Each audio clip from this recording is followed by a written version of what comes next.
we've made it to draft week, and thank God. I've messed up so many mock drafts, I'm starting to feel like the Giants front office. This week, we have a lot to get to, okay? We're gonna dive into some memes in the NFL, of course, the draft, and Bill Belichick's new seafood diet, where he sees food and he eats it. There is a lot going on this week, you guys. I really need you to stay focused, okay? Really lock in.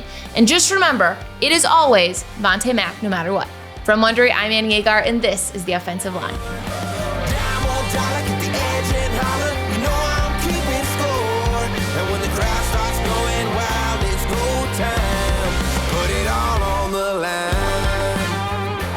Welcome to The Offensive Line, you guys. We're here to make some picks, talk some shit, and hopefully make you some money. Coming up in a little bit, joining us back on the show, the one and only Jamel Johnson. We're going to talk a little Commanders football. But first, this is a big week in the NFL. In case you guys haven't heard, the draft is in Green Bay. I will be there in attendance because I'm trying to get out of Chicago, where there's too much positivity among the Bears fans. I'm going to get to some place where I'm a little bit more welcomed. And I will say, guys, I believe myself to be a Midwest expert, the one and only Annie Agar here with you. I consider myself a Midwest expert, growing up in it and being a part of it for so long and still living in it here in Chicago. So, to the NFL fans and media members who are making the trip to Green Bay this week, I have a few things you might want to know. Now, there's always the restaurant recommendations, the bar recommendations, and I have a fun story as to why I don't have many of those. But first, let's talk about travel to Green Bay. I've always driven, I always drive. It's a quick 6-hour trip from my hometown, a good 2.5, 3-hour drive from Chicago, and you're gonna pass a lot of cornfields. Don't expect much, guys. I don't think people realize how small Green Bay actually is. There are more people in my small hometown of Rockford, Michigan, where I grew up, than there are in Green Bay, Wisconsin, okay? There's very, very few. I think it's 107,000 people live in Green Bay. There's going to be 250,000 people there for the draft this week. So expect it to be a little bit difficult to get around, hard transportation situation there. But it is some of the nicest people. Tom Pelissero this morning on Get Up said, I think it was Good Morning Football, said that is some of the nicest people and the most well-informed people that he's ever met at a draft. And I'll tell you what, guys, Midwest nice runs deep. We've talked about it on this show before. Some of the best people are in the Midwest. No bias there. So you'll experience nice people. It will be crowded, though, and it will be hard to get around. In terms of bars to go to, here's my quick little Green Bay story. And I've not shared this with people on social media yet. So I am a hypochondriac. For those of you that don't know, I have a big fear of medical issues. There was the first Green Bay game I ever went to, my first trip to Green Bay. It was New Year's Eve. It was when we got killed by Detroit, beside the point. New Year's Eve when we decided to drive up. I was going to drive up through the UP because that's another fun way to go to Green Bay. From Michigan, you drive up through the UP. My friends lived in the UP. I got up there and I convinced myself I had blood clots in my legs because I was having pain in my legs. Did I think I was going to die? Maybe. That's, again, beside the point. But I convinced myself I was dying. Couldn't drink, couldn't do anything. I was so stressed out. So my friends, on our way to Green Bay, as they wanted to go tailgate, they dropped me at the med center at the ER. So I don't know any bars or restaurants in Green Bay that you can go to because I was in the hospital. Could recommend some great doctors in Green Bay. No bars, though. So my friends are all out partying, taking shots. I'm in the ER getting blood work done. I didn't have blood clots because I was 22 years old, so obviously I was very healthy. But left the hospital and ran in over to my friends to try to get into the game because kickoff was in like half an hour. It was a game Aaron Rodgers got injured in, by the way. So I have my purse with me and everything because I just come from the hospital.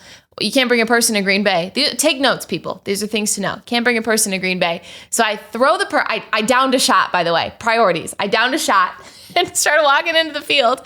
And I threw my purse behind the women's bathroom stall because I was like, nobody's going to steal a purse there. This is great thinking. It's Midwest nice. We're in Green Bay. Threw my purse in there, ran into the stadium to catch kickoff, right? Well, I left my ID in the purse, so I couldn't order a drink. Couldn't give my friends any drinks or anything because my credit card was in there as well. So I'm like, you know what, guys? Just hang here. I'm going to go run and grab my purse. I wanted to rehide it anyway. Didn't feel confident about it. I ran out. Purse is gone. And to top all that off, there's no reentry into Lambeau, just so you guys know, in case you didn't. So I'm now stuck outside of Lambeau. I hear everyone freaking out because Aaron's now injured. So I never saw Aaron Rodgers play, crying, bawling my eyes out. because my phone died too. This was literally the worst thing that could have possibly happened to me in my Green Bay experience. So in terms of recommendations, again, I can recommend a great therapist in Green Bay, great doctors, and I know where to call your parents crying, telling them that you got your purse stolen. So that's my Green Bay story, guys. Hopefully this time around, I will have a better story in terms of the draft. But yeah, I know there's great bars. Like you're going to get deer antlers hung on a wall in every bar you go to. I know there's I think it's something with a Kringle. You get a Kringle from one of the like bakeries around there. There's really good food places right around the stadium. So just kind of stay in that area. Downtown's right around there too. It's close, but it's not quite as fun of an area. So you just want to hang out by Lambeau. It's going to be a great time.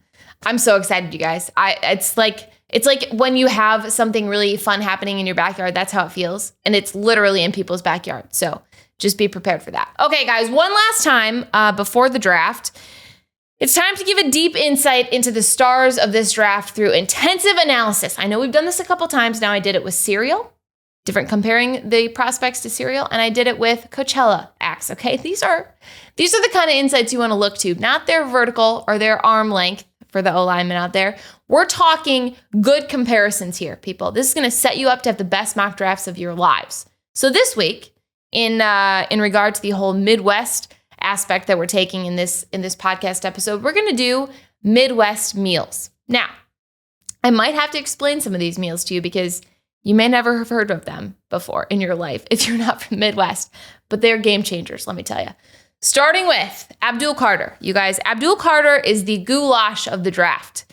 This meal, to preface, is amazing. It's like a chili with noodles in it.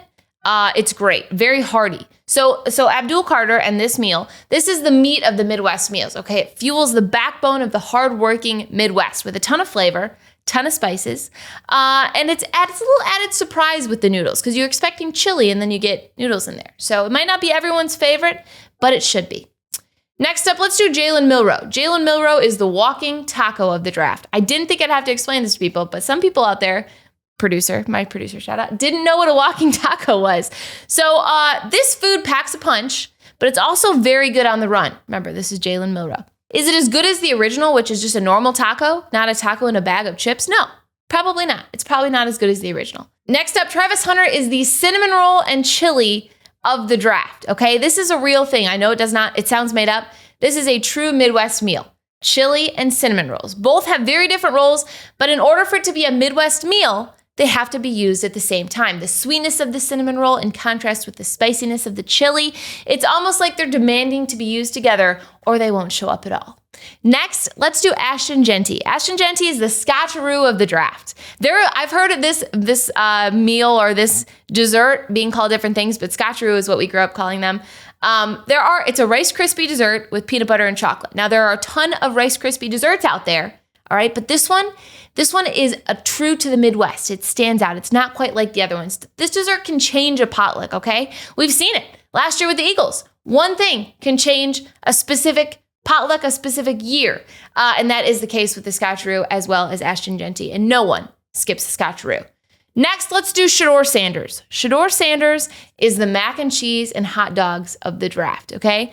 This meal, always included in Midwest food conversation. I'm not quite sure why, but it is, okay? And you might be asking yourself, why is this representation of Shedeur? It's not flashy. It's not expensive. Okay, yes, but think back, okay? Think back to the origin of this meal. Who made this meal for you growing up? The only reason you know about this dish at all is because it was made when your mom was busy or out of town. That's because this meal was made famous by a dad.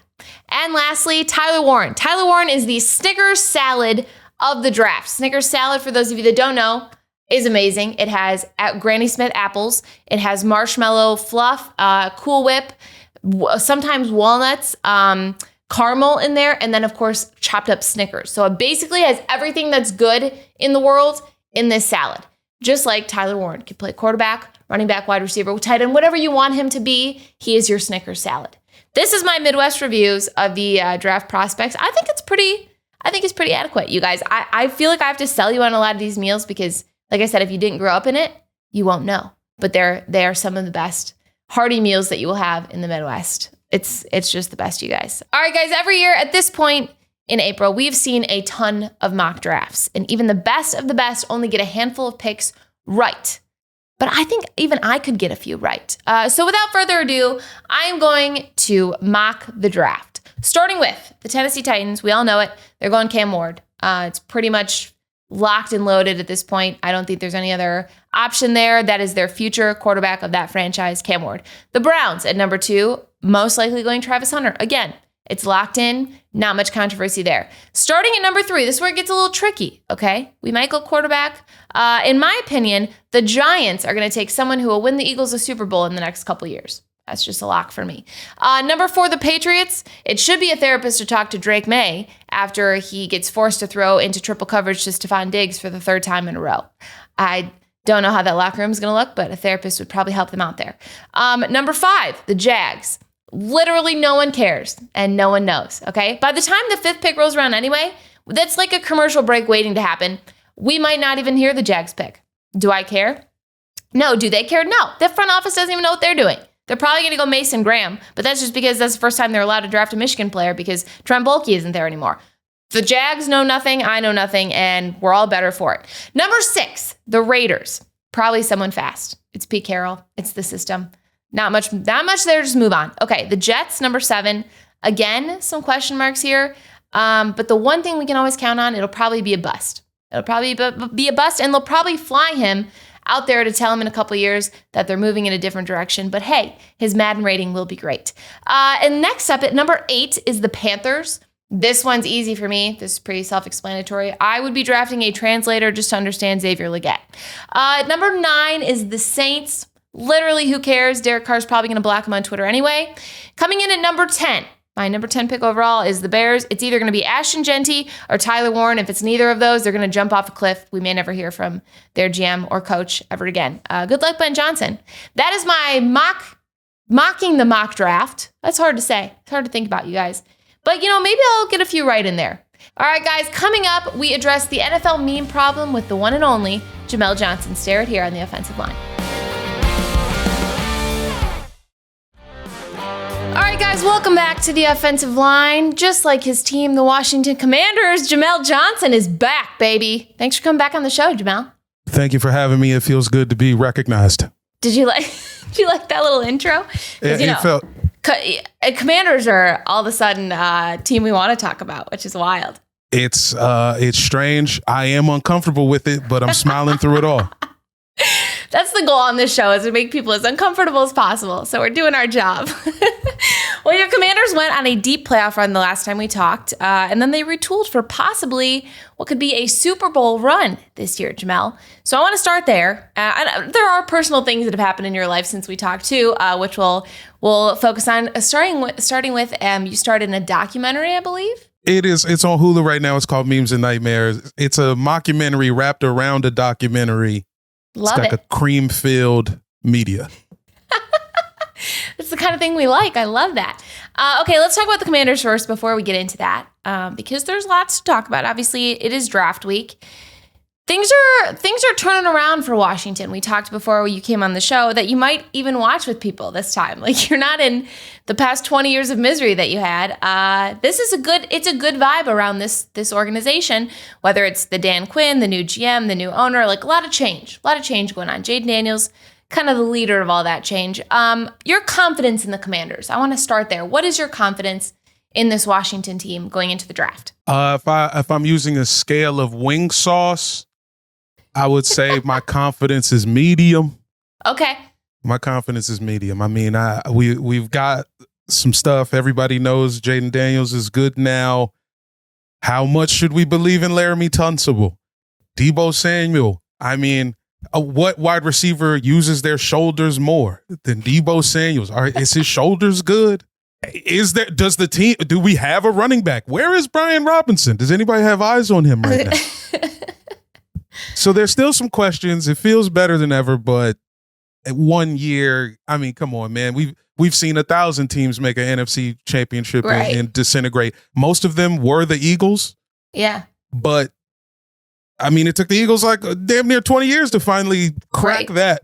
that seal. So I'm excited to see what happens next. That's what's weird about this division too, is there's the back-to-back winners of the division. It's been there's not been one in however many years. It's just crazy to me because the Giants kind of excluded from this group, but playing Dak and Jalen and now Jaden Daniels a couple times a year, that's tough. It's a tough division to be in.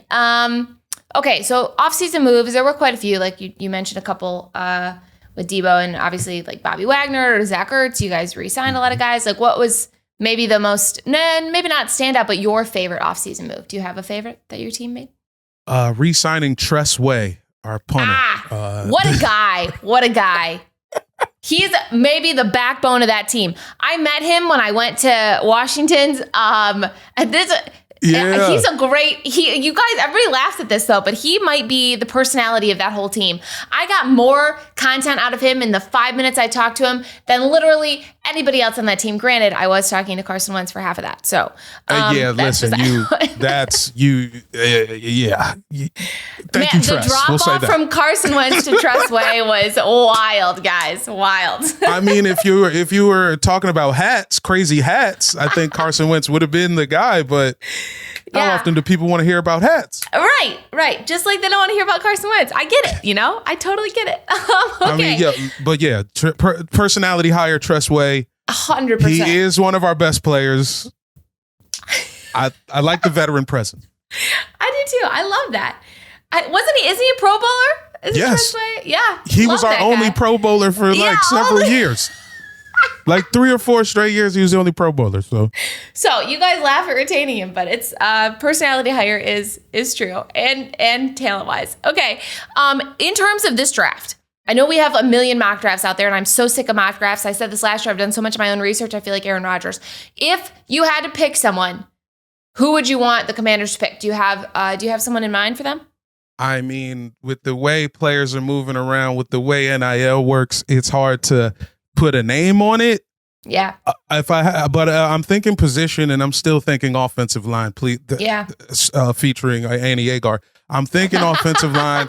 I don't think Laramie Tunsil is enough. I think we need to be thinking longer than the next season and a half. And we have missed on so many defensive backs. God rest Sean Taylor's soul. Since we drafted him, it's been nothing but a mess at DB. Yeah. I mean, Sanders still a big thumbs up, but that's the first time we've hit in 20 years. Jeez. So I think stay away from DB. I think Sanders still is a great start. Just focus on that line. Get some guards. Who cares? Just pick all linemen. 5 straight linemen. I've seen like edge thrown around there. The kid from Ohio State was mocked to you guys. I don't know. I think, it's not like there's a ton of pressure because of what you guys built last year too. This should be more of a focus on the, fill the holes, focus on the needs there. I would like you, since I feel like you're the only one that could, I'd like you to pitch, we talked about win totals in the other episode. I'd like you to pitch me on the Commanders over 9.5 wins and or to win the Super Bowl at plus 1,600. Those are the odds. That's the win total is 9.5 and they're plus 1,600 to win the Super Bowl. What would you tell me to bet on that? Well, how would you convince me to throw my money at that? Let me tell you, it wouldn't take much, but what would you say? Let me, how many words? Let's see. The New York Giants. Okay. 4 words.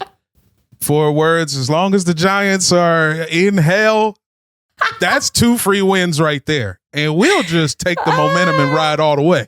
Yeah, 100%. Do they go Shador? Do you think they're going to go quarterback at that 3rd pick?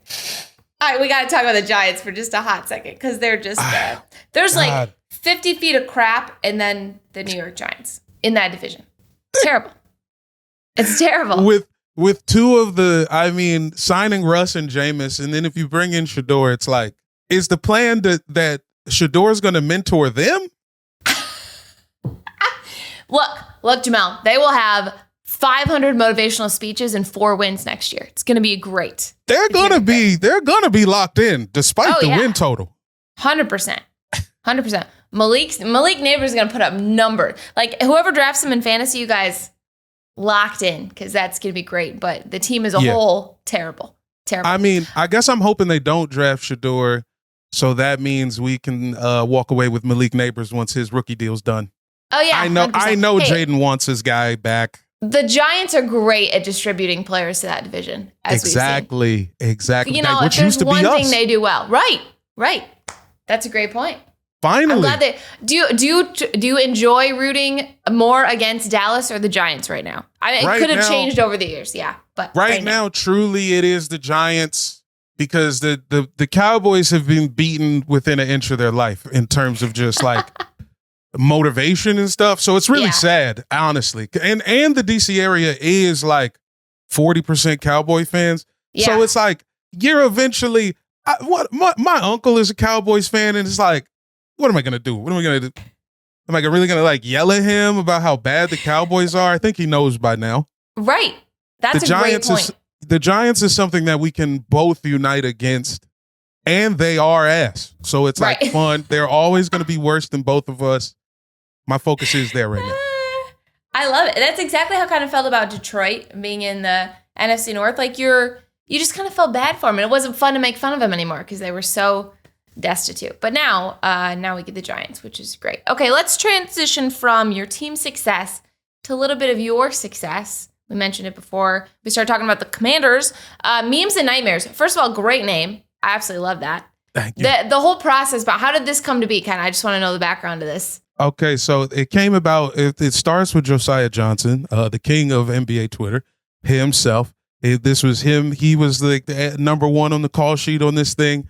And he had a summer league event, NBA summer league event that I just happened to be at. I just get an email like, hey, come hang out. And he had a camera there and he's like filming this scene. He's like asking the crowd to like, hey, I'm going to make this announcement. Everybody just boo me.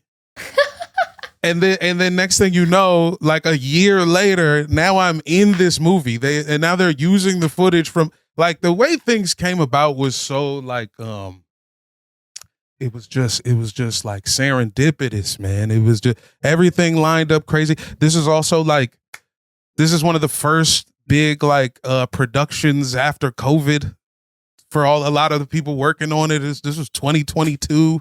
Jeez. And I mean, it was a ball. We were riding around in the desert.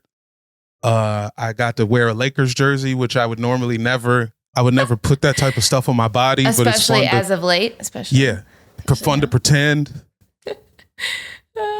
Okay, so well, go ahead. I guess I would say it's for the NBA fan. Yeah. Also, why it's for the sports fan who is online.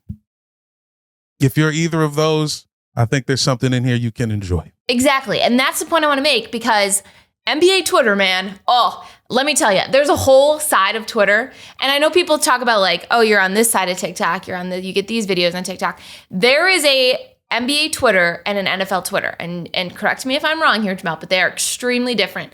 And I would consider us versed very well in the meme world. I mean, we use memes pretty on a daily basis, I would say. I have a meme literal album on my phone that I revert to all the time? Maybe.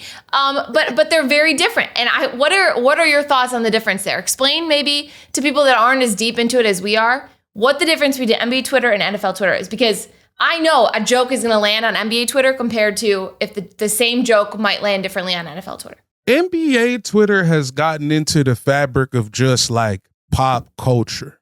Yeah. Better than NFL Twitter has. So the jokes go wider. Like people are using NBA graphics to describe like work situations. Like, when you don't like your coworker, you might pull up like a picture of LeBron, like pointing at his teammate and yelling or something, right? Right. And I feel like NFL Twitter is like, it's more focused on the actual sport of American football. That's a good point. And the jokes are about football.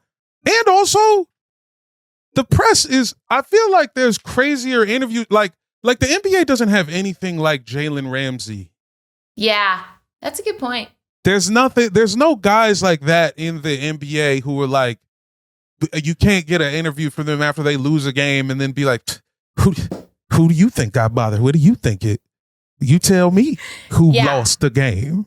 Okay, but there's more personality behind NBA guys because they're more we know their story a little bit more, right? Yeah, like there's less you can see guys. their faces. Yeah. Right. All of that NFL, plays a factor. Yeah. Yeah. I don't know what it is. I can tell. I genuinely can tell when I put out a tweet which one would land better. It's like inside jokes in this whole NBA world, and I absolutely love it. Like I'm not in it as deep as I am NFL. And there are obviously NFL jokes that we reference all the time, like Tyreek, for example, Tyreek's kids, Bill Belichick's girlfriend. Like there's your go-tos in the NFL world. And I feel like there are in the NBA, but I feel like there's so many more in the NBA that happen so much. It's definitely, the personalities are bigger because it's less guys. So I think it's just like more chances to focus on a couple guys. Like, yeah, it's and bigger personality. Like Tom Brady, like he's giving half of the stuff that LeBron has given us. Yes, over the years. Right. So do you think there's a way for the NFL to replicate what the NBA built, or is it that's just how the two sports are? What's interesting is the NBA does have more of a finger on the pulse, and you will get bigger tweets off, but the NFL is making so much more cash, man. Yeah. Oh, the money, bro. Like they don't even need. They're like, you guys are using memes? I didn't even know you could do. Like we're getting 10 billion, not like half the memes. Right. Hey, we won't be. NFL just will not be legit until we have an NFL Centel like NBA does. Because I bought into that so many times. I've seen so many fake tweets. You're right. That is the big difference. Yeah. Once there is a fictitious, fraudulent NFL news account that everybody accidentally thinks is real. Yeah. Yep. Then we will start to see a shift. We're not quite there yet. I will say I did see a tweet this week saying that Cam Ward has officially been told by the Tennessee Titans that he was going to be number 1 overall from Adam Scheffler, not Adam Schefter, which that account will be banned because it's a person. Like we need a full-blown fake meme account. Maybe I'll start that. Maybe I'll be responsible for the NFL's fake account. Set up a laptop in Antigua. And then from there, you can set up a Canva account. That's perfect. You can start. Hey, that's where my bank accounts are anyway. So that's perfect. Everything's legal. Everything's legal over here, guys. Okay. Speaking of money, actually, this is a great segue. We're going to try to build, Jamel, our own meme team. So we're going to have $15, kind of like our own little draft board here. We're going to have $15 to create a meme team to fix NFL Twitter. So our job is to each create this dream team and or meme team. And the NBA had LeBron, they have J.R. Smith, so many others. We have $15 to build the bedrock of future NFL meme culture. So we get 1 quarterback, 1 wide receiver, 1 running back, 1 defender, and 1 wild card. So here's our board here. You can see all the names. I'm not going to go through every one of them. But we can pick in whatever order we want. I'll start. If you don't, we should have drawn for this. But okay, thank you. I appreciate the kindness there. I'm going to start, and I think I'm going to take. This is a tough one because you got to think of not just funny moments, but the memes that came out of these guys and what I use the most. I think I'm going to take. Oof, man, I should have planned this a little bit better. I think I'm going to go. I use Spice all the time because his memes, like the one of him dying laughing in the car. I think I'm going to go for my number 5. I think I'll go with Spice. Spice is one of the NFL personalities who has broken through. He's so big. He is on NBA Twitter. People don't even know that he used to play football. That's a great point. And I met him in person because I was in the Bears schedule release. Even funnier in person. This man is a walking meme. He's hilarious. He's gotten better too. I'm seeing the sketches are getting stronger. No, it's very good stuff. He's so good. Yeah. That laugh. Oh, amazing. Okay. Wow. That's a good first pick. I think I'm gonna follow that. Ooh, you know what? I'm taking Jameis.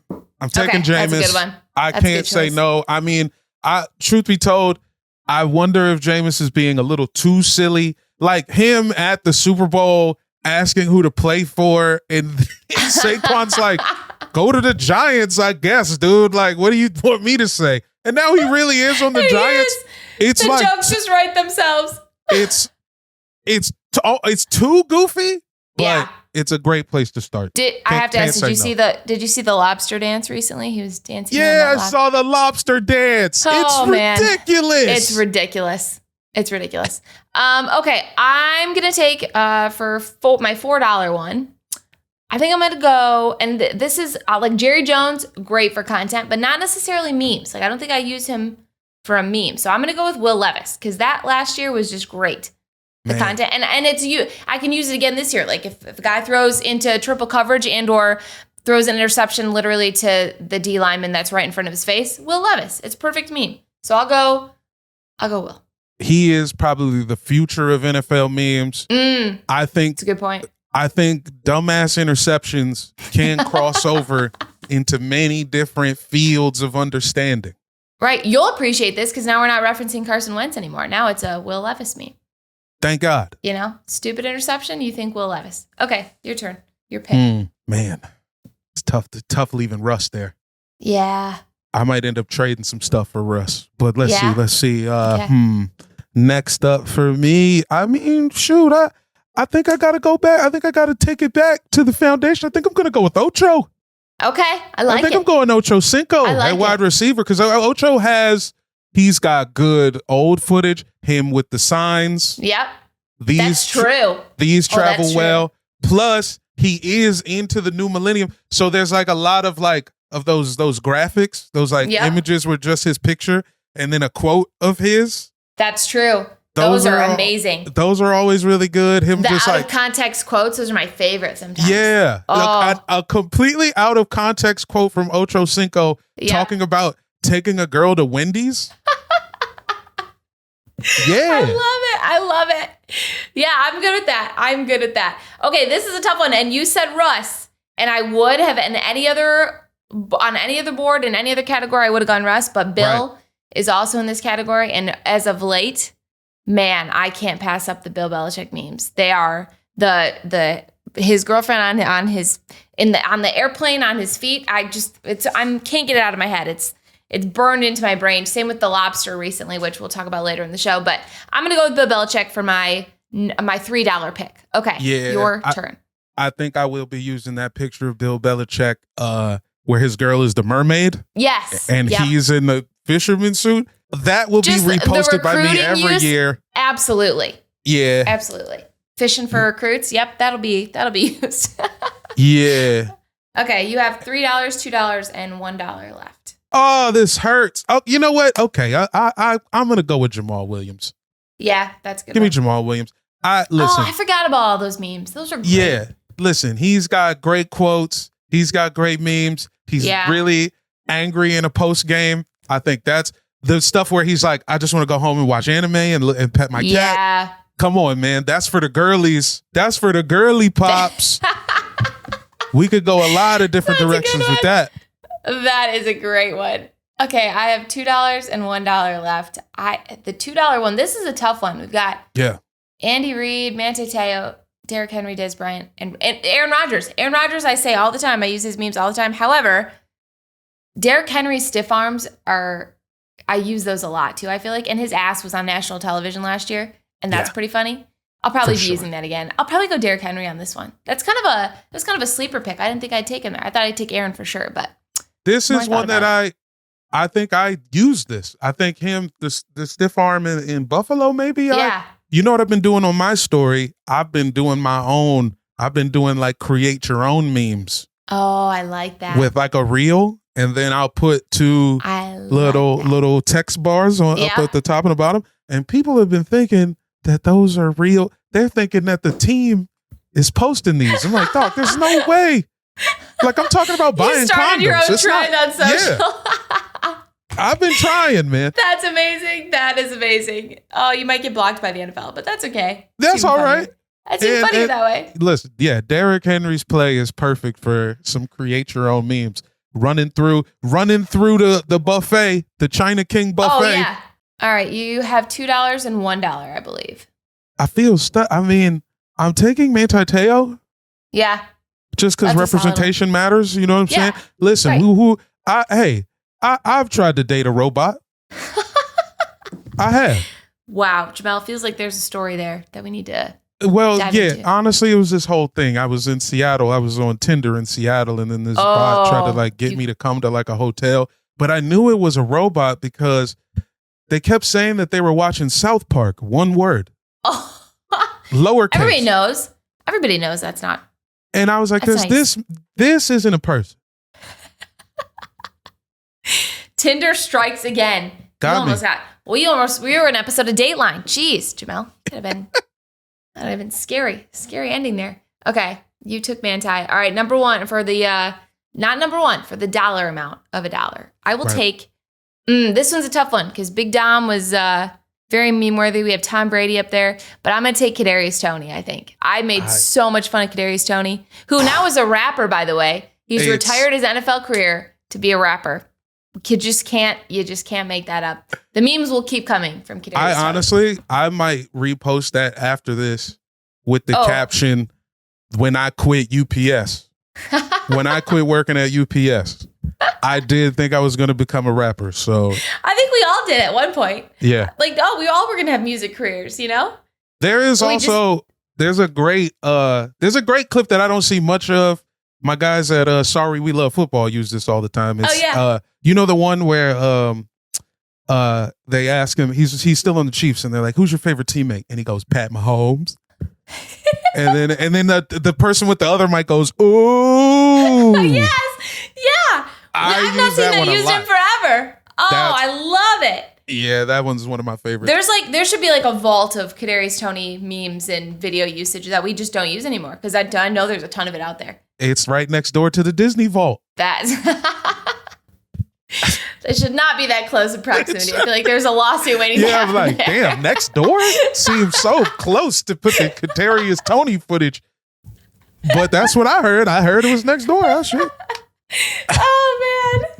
That's funny. Okay, you have $1. Who are you spending your dollar Come on, man. For this dream team.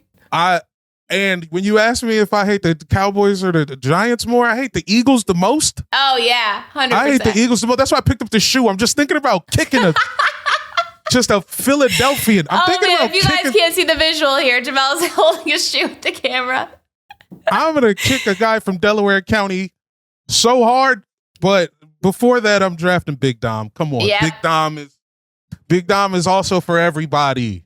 Yes. Everybody wants to be Big Dom. At the parade, he had some sort of presence at the parade. There's memes everywhere. I love it. Come on, man. I absolutely love it. Sleeveless shirts, Italian flag on the gear. It's right there for you. That is very big of you to draft someone from your most hated team. Technically, he's not on the team, but you know. Yeah, no, he is. There's certain NFL teams that could use him out there. Okay, well, I'll recap our two teams. So I drafted Spice Adams, Will Levis, Belichick, Derrick Henry, and Kadarius Toney. You have Jameis Winston, Ocho Cinco, Jamal Williams, Manti Te'o, and Big Dom. Though I feel pretty good about those. Those are good. We both got some rosters there. We did. Those are pretty evenly matched. Yeah. The people will have to comment whose team was better, who they think drafted better. But I like our matchup there. I'll see you. I will see you in the playoffs. Absolutely. We're not going to one and done, guys. We're going deep in the playoff run here. Well, Jamel, I appreciate it. Thanks for letting me talk I didn't really roast your Commanders this time because there's not much to roast. So it's so crazy that there's not much to roast. I can't believe, bro. It's so.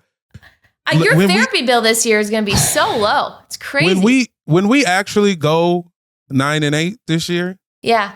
It's still good. It's going to be like, yeah, I say 9-8 every year. And then it actually came true. The good thing is Laramie Tunsil's used to that. So, you know.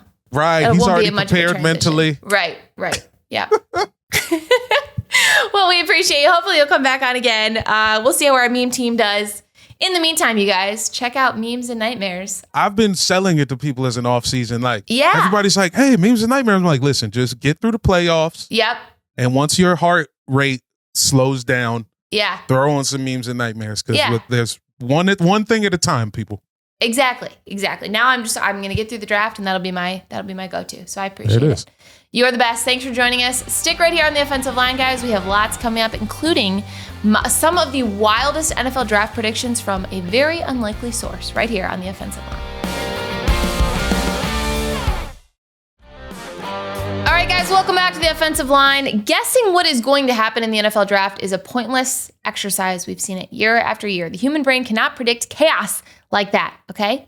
But you know what? What if AI could? I've enlisted the help of ChatGPT to react to the draft's biggest headlines before they even happen, you guys.